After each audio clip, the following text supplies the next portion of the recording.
কি তুমি কি কলেজ ছেড়ে দিচ্ছ? হ্যাঁ, 4 বছর কলেজে পড়ে আর কি মিলবে? শেষে তো চাকরিই করতে হবে। তবে নিজের 4টে বছর নষ্ট করব কেন? কিন্তু মাহি, তুমি ডিগ্রি ছাড়া ভবিষ্যতে কি করবে? জীবন একটা খেলার মাঠ বন্ধুরা, এখন বয়স আছে, ঘুরে বেড়াবো আর মজা করবো না? ঠিক বলেছ, কলেজে বিশেষ কিছু শেখার নেই।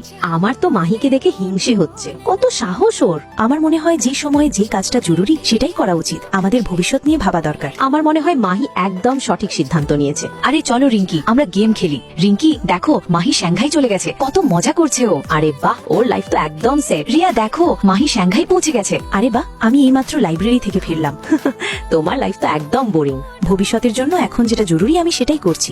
বন্ধুরা, আমি থাইল্যান্ড পৌঁছে গেছি, এখানে খুব শান্তি। বাহ মাহি, তোরই শুধু মজা, আর আমরা এখানে পরীক্ষার প্রস্তুতি নিতে নিতে মরে যাচ্ছি। শুধু ঘুরে বেড়ানোই সাকসেস নয়, এসব পরেও করা যাবে, কিন্তু এই পড়াশোনার সময় আর ফিরে আসবে না। কলেজে আর কি রাখা আছে? কলেজ থেকে ক্যান্টিন, ক্যান্টিন থেকে হোস্টেল, লাইফ একদম বোরিং। হ্যাঁ ঠিক বলেছো, মাহিকে দেখো, ও নিজের লাইফ পুরোপুরি এনজয় করছে। কিন্তু আমার মনে হয় না এতে কোনো সাকসেস আছে। ভবিষ্যতে এসব কাজ পরেও করা যেতে পারে। পড়াখোর কোথাকার। সময় কাটতে থাকে, আমি দিন রাত নিজের পড়াশোনায় মন দিই, আর ওদিকে মাহি আলাদা আলাদা জায়গায় ঘুরে বেড়ায় আর সেখানকার ফটো ভিডিও সোশ্যাল মিডিয়ায় দেয়। কিন্তু আমি পড়াশোনা ছাড়ি না এবং পরিশ্রম চালিয়ে যাই, লোকে আমাকে বোরিং বললেও।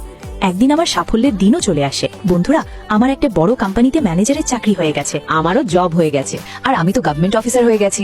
আমাদের 3 জনের পড়াশোনা কাজে লেগেছে, আর আজ আমরা সফল। সরি, তোমার কাছে ডিগ্রি নেই, আমরা তোমাকে চাকরি দিতে পারবো না। মাহি অনেক অফিসে চাকরির জন্য যায়, কিন্তু কেউই ডিগ্রি ছাড়া মাহিকে চাকরি দেয় না।